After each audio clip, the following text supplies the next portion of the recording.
deh tengok. Daripada selari meja ni, pakai meja tu. Boleh nampak deh. Tengah tanding ni. Tengah fokus ni, fokus. Tak boleh ganggu adik-adik kita. Kita bersama siapa ni? Penguruh dia. Penguruh ke cikgu? Dua-dua boleh. Ni kru, dua-dua pun boleh. Dua-dua boleh, dua-dua boleh. Semua boleh. Aduh. Okey, Kak Soh nak tanya. Ni pusing yang keberapa dah? Ni dah pusing keempat. Keempat dah. Ya, Laju. betul. Berapa semua peserta kita ni? Ramai ni. Ya, betul. So far kita ada 84. 84. Yang hidup main orang adik-adik Kelantan kita ni pun minat deh catur kata generasi deh. Deh. Jadi Kak Soh, ni habis pukul apa ni? Ni sekejap lagi round next round pukul 11. So Pukul kita 11. ada 7 agak silap. 7 round.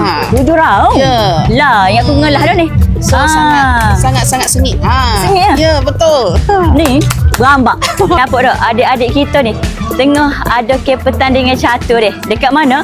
Mestilah dekat Kelantan Charity Fest. Hak mana nak join pertandingan catur ni? Pakat mari belakang deh. Kita ada masa lagi ni. Siapa nak main catur, nak tanda catur, time ni lah. Time ni deh. Kita ada pertandingan catur bersama adik-adik. Panjang ni panjang. Yang dek gurau dah. Panjang ni dah. Siapa nak mari, mari lalu. Mari. Pagi. Alah, Syah syukur lah.